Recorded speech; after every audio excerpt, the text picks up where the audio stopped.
ایک ایسی نماز ہے جو حاجت روائی، مشکلات کے حل اور مرادوں کی تکمیل کے لیے نبی کریم صلی اللہ علیہ وآلہ وسلم نے تلقین فرمائی۔ اس کی فضیلت کیا ہے، یہ کیسے پڑھی جاتی ہے، اور یہ آپ کی زندگی کیسے بدل سکتی ہے؟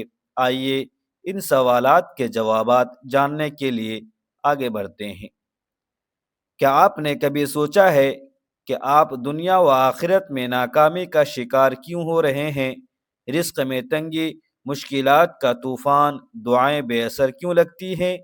حقیقت یہ ہے کہ جب ہم اپنے خالق کے سامنے جھکنے سے کتراتے ہیں تو کامیابی کیسے مل سکتی ہے؟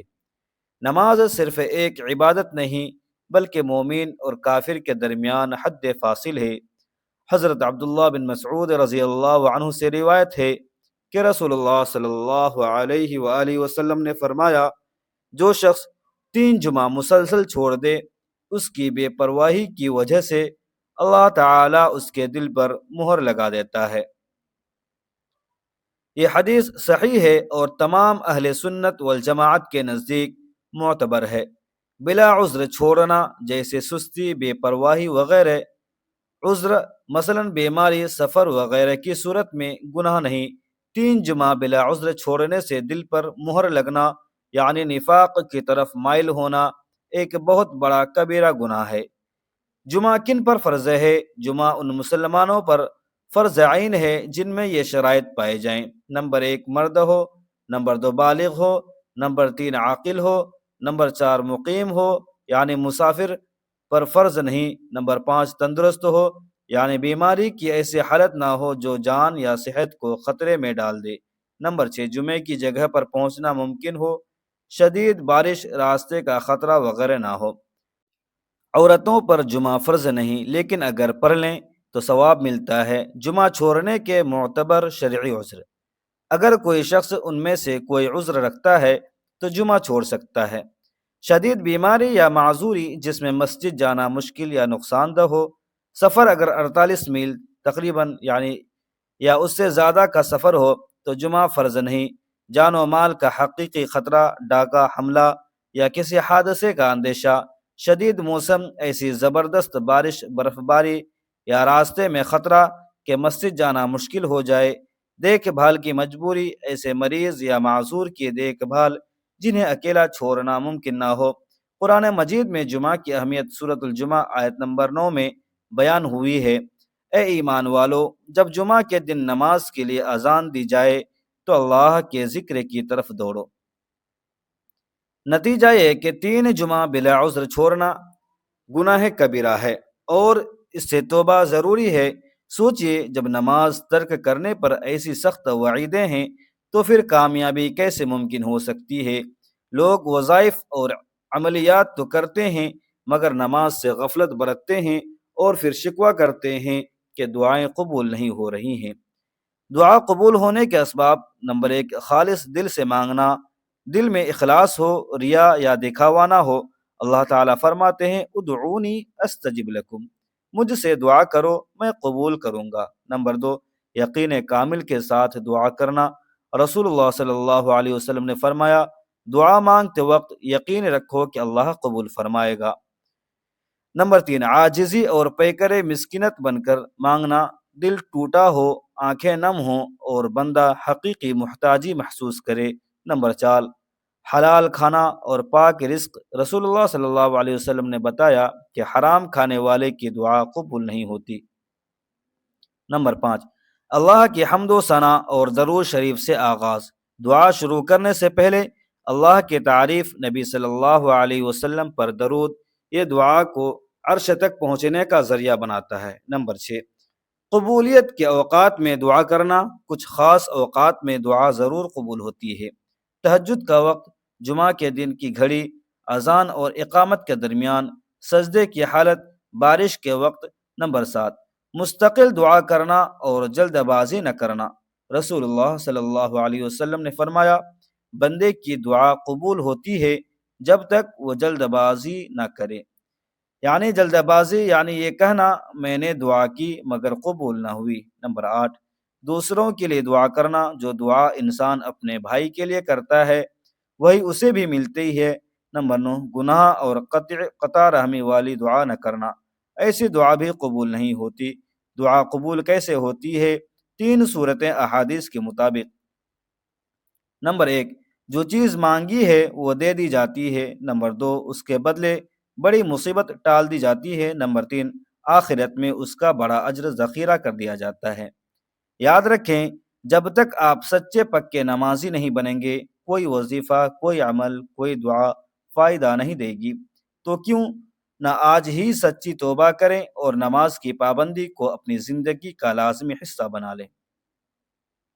محترم ناظرین، یہ خوش نصیبی کی بات ہے کہ اگر کوئی شخص فجر کی نماز پڑھ کر 2 رکعت نماز اشراق پڑھے تو اللہ تعالیٰ اسے ایک کبیرہ گناہ سے آزاد فرما دیتا ہے، اور جو شخص نماز اشراق پڑھتا ہے اسے ایک مقبول حج اور ایک مقبول عمرہ کے برابر ثواب ملتا ہے۔ نماز اشراق وہ نفلی نماز ہے جو سورج نکلنے کے تقریباً 15 سے 20 منٹ بعد، یعنی جب سورج ایک نیزے کے برابر بلند ہو جانے سے لے کر ظہر سے پہلے تک ادا کی جاتی ہے۔ کم از کم 2 رکعت اور زیادہ سے زیادہ 12 رکعت تک پڑھی جا سکتی ہے۔ ہر 2 رکعت پر سلام پھیر کر یہ نماز دراصل چاشت یعنی ضحیٰ کا حصہ ہے، لیکن فقہا نے اشراق کو چاشت کا ابتدائی وقت قرار دیا ہے۔ قرآن مجید میں نماز اشراق کا براہ راست ذکر نہیں، البتہ نفلی عبادت کی عام ترغیب موجود ہے، جیسے سورۃ المزمل آیت نمبر 20 میں۔ اصل فضیلت احادیث مبارکہ سے ملتی ہے۔ حجۃ الوداع کے موقع پر صحیح ترین حدیث حضرت انس بن مالک رضی اللہ عنہ سے مروی ہے کہ رسول اللہ صلی اللہ علیہ وآلہ وسلم نے فرمایا، جس نے مسجد میں فجر کی نماز با جماعت پڑھی، پھر سورج نکلنے تک اللہ کی یاد میں بیٹھا رہا، پھر سورج نکلنے کے بعد 2 رکعت نماز پڑھی، اس کے لیے ایک حج اور ایک عمرہ کا مکمل ثواب ہے۔ راوی کہتے ہیں کہ رسول اللہ صلی اللہ علیہ وسلم نے مکمل مکمل مکمل 3 بار فرمایا۔ سنن ترمذی حدیث نمبر 586۔ صحیح، فجر کے بعد ذکر و تلاوت میں بیٹھنا شرط ہے، پھر اشراق پڑھنا، اس کا ثواب ایک مکمل حج اور عمرہ کا ہے۔ حضرت ابو ہریرہ رضی اللہ عنہ سے مروی ہے کہ نبی صلی اللہ علیہ وآلہ وسلم نے فرمایا، جو شخص نماز چاشت کا اہتمام کرے گا اس کے گناہ بخش دیے جائیں گے، اگرچہ سمندر کے جھاگ کے برابر ہوں۔ حضرت زید بن ارقم رضی اللہ عنہ سے روایت ہے کہ نماز چاشت پڑھنے والے پر صبح شام 360 صدقات لازم ہوتے ہیں، یعنی ہر جوڑ کی طرف سے اور ہر 2 رکعت چاشت ان کی طرف سے کافی ہے۔ جو شخص فجر کی نماز با جماعت پڑھے، پھر سورج نکلنے تک بیٹھا رہے، پھر 2 رکعت اشراق پڑھے تو وہ دن بھر گناہوں سے محفوظ رہے گا۔ فقہا کا اجماع، حنفی، شافعی، مالکی، حنبلی سب اس کی فضیلت تسلیم کرتے ہیں۔ امام نووی، ابن قدامہ، علامہ شامی وغیرہ نے لکھا کہ اشراق کا ثواب حج و عمرہ سے کم نہیں، بشرط کہ فجر کے بعد تلاوت و ذکر ہو۔ اگر فجر کے بعد سو جائیں یا گپ شپ کریں تو مکمل ثواب نہیں ملے گا۔ بہتر ہے کہ فجر کے بعد قرآن و ذکر کریں، پھر اشراق پڑھیں۔ اللہ ہمیں توفیق دے، آمین۔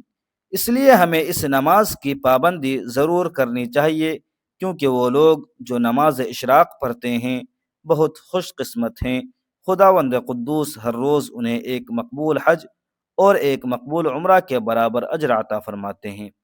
یہ نماز طلوع آفتاب کے تقریباً 20 منٹ بعد شروع ہوتی ہے، اور آپ اس وقت اشراق پڑھ سکتے ہیں۔ فجر کی نماز ادا کرنے کے بعد اسی جگہ بیٹھے رہیں، ذکر و اذکار کرتے رہیں، پھر جب سورج اچھی طرح نکل جائے تو نماز اشراق ادا کریں۔ نماز اشراق مستحب نفلی نماز ہے جو طلوع آفتاب کے تقریباً 20 منٹ بعد پڑھی جاتی ہے۔ محترم ناظرین، اب آپ کو بتاتے ہیں کہ اسے پڑھنے کا طریقہ کیا ہے۔ ہم بالکل آسان لفظوں میں بتائیں گے۔ سب سے پہلے نیت کریں گے۔ نیت اصل میں دل کا پختہ ارادہ ہے۔ زبان سے نیت کرنا مستحب ہے۔ آسان نیت یہ ہے، نیت کی میں نے 2 رکعت نماز صلاۃ الاشراق کی واسطے اللہ تعالیٰ کے منہ میرا قبلہ شریف کی طرف۔ اگر دل میں ہی نیت کر لیں تو اور بھی بہتر ہے، لیکن زبان سے کہنا مستحب ہے، یعنی ضروری نہیں۔ نیت کے بعد تکبیر تحریمہ کہتے ہوئے اللہ اکبر کہہ کر ہاتھ باندھیں گے، پھر ثنا پڑھیں گے، پھر اعوذ باللہ، پھر بسم اللہ، پھر سورۃ الفاتحہ، پھر کوئی سورت جو آپ کو آتی ہو۔ اس نماز کے لیے کوئی سورت خاص نہیں، جو یاد ہو وہی پڑھ لیں۔ دونوں رکعتوں میں ایک ہی سورت، مثلا سورۃ الاخلاص پڑھ لیں تو بھی بالکل درست ہے۔ پہلی رکعت مکمل کر کے دوسری رکعت میں کھڑے ہوں گے، بسم اللہ، فاتحہ، کوئی سورت، رکوع، سجود، پھر تشہد، درود ابراہیمی اور دعا پڑھ کر سلام پھیریں گے۔ یہی ہے نماز اشراق پڑھنے کا صحیح طریقہ۔ اسی طرح 2، 4، 6، 8، 10 یا 12 رکعت تک پڑھ سکتے ہیں۔ اس نماز کی بے شمار فضیلتیں اور برکات احادیث میں بیان کی گئی ہیں۔ نمبر 1، حضرت انس رضی اللہ عنہ سے مروی ہے کہ رسول اللہ صلی اللہ علیہ وآلہ وسلم نے فرمایا، جس نے فجر باجماعت پڑھی، ذکر کرتا رہا، پھر 2 رکعت اشراق پڑھی تو اس کے لیے مکمل حج اور عمرہ کا ثواب ہے۔ نمبر 2، گناہوں کی معافی اور رزق میں برکت کا سبب۔ حضرت ابو ہریرہ رضی اللہ عنہ سے روایت ہے کہ نبی کریم صلی اللہ علیہ وآلہ وسلم نے فرمایا، جو شخص سورج بلند ہونے کے بعد 2 رکعت اشراق پڑھے، اس کے تمام گناہ معاف ہو جاتے ہیں، خواہ سمندر کے جھاگ کے برابر ہوں۔ حدیث میں آیا ہے کہ جو شخص چاشت، اشراق اور ضحیٰ کی نماز کا اہتمام کرتا ہے، اللہ تعالیٰ اس کے جسم کو تندرست رکھتا ہے اور روزمرہ کاموں میں آسانی پیدا کرتا ہے۔ نماز اشراق کا وقت سورج نکلنے کے 12 سے 20 منٹ بعد شروع ہو کر زوال تک رہتا ہے۔ کم از کم 2 رکعت، زیادہ سے زیادہ 12 رکعت نماز اشراق ایک عظیم عبادت ہے جو روحانی، جسمانی اور دنیاوی فوائد رکھتی ہے۔ اس کے ذریعے اللہ کی قربت حاصل ہوتی ہے، گناہ معاف ہوتے ہیں اور رزق میں برکت نصیب ہوتی ہے۔ اس لیے کوشش کریں کہ اسے زندگی کا حصہ بنا لیں۔ نماز چاشت ایک نفل نماز ہے جو سورج بلند ہونے کے بعد زوال سے پہلے ادا کی جاتی ہے، اسے اشراق یا ضحیٰ بھی کہتے ہیں۔ نبی کریم صلی اللہ علیہ وآلہ وسلم نے فرمایا، جو شخص 12 رکعت چاشت پڑھے، اللہ اس کے لیے جنت میں ایک محل بناتا ہے۔ یہ بہت برکت والی نماز ہے جو روزی میں برکت اور گناہوں کی معافی کا ذریعہ بنتی ہے۔ نبی اکرم صلی اللہ علیہ وآلہ وسلم نے فرمایا، انسان کے ہر جوڑ پر ہر دن صدقہ واجب ہوتا ہے، 2 رکعت چاشت پڑھ لینا ان تمام صدقات کے برابر ہے۔ حضرت انس رضی اللہ عنہ سے روایت ہے کہ چاشت کی نماز پابندی سے پڑھنے والے کے گناہ معاف ہو جاتے ہیں، خواہ سمندر کے جھاگ کے برابر ہوں۔ نبی اکرم صلی اللہ علیہ وآلہ وسلم نے فرمایا، چاشت کی نماز پڑھا کرو کیونکہ اس میں روزی میں کشادگی ہوتی ہے۔ آپ نے فرمایا، چاشت کی نماز کو صرف وہی پابندی سے ادا کرتا ہے جو اللہ کی طرف رجوع کرنے والا، یعنی اللہ کا خاص بندہ ہوتا ہے۔ یہ نماز اللہ کے قرب کا بہترین ذریعہ ہے اور دنیا و آخرت میں کامیابی کے دروازے کھولتی ہے۔ اللہ تعالیٰ سے دعا ہے، اے اللہ مجھے ان لوگوں میں سے کر دے جو نماز اشراق کی حفاظت کرتے ہیں۔ مجھے ہر روز اخلاص و قبولیت کے ساتھ ادا کرنے کی توفیق عطا فرما اور اسے میرے گناہوں کی معافی اور درجات کی بلندی کا ذریعہ بنا دے۔ ناظرین، اپنے رزق میں کشادگی کے لیے اللہ تعالیٰ کے 99 ناموں میں سے ایک نام کمنٹ میں ضرور لکھیں۔ ویڈیو اچھی لگی ہو تو لائک کریں، شیئر کریں، اور اگر آپ ہمارے چینل میں نئے ہیں تو چینل کو سبسکرائب کرنا نہ بھولیں تاکہ اس طرح کی مزید روحانی ویڈیوز آپ تک سب سے پہلے پہنچتی رہے۔ ملتے ہیں پھر اگلی ویڈیو میں، تب تک کے لیے اجازت دیجیے۔ خدا حافظ۔ السلام علیکم ورحمۃ اللہ وبرکاتہ۔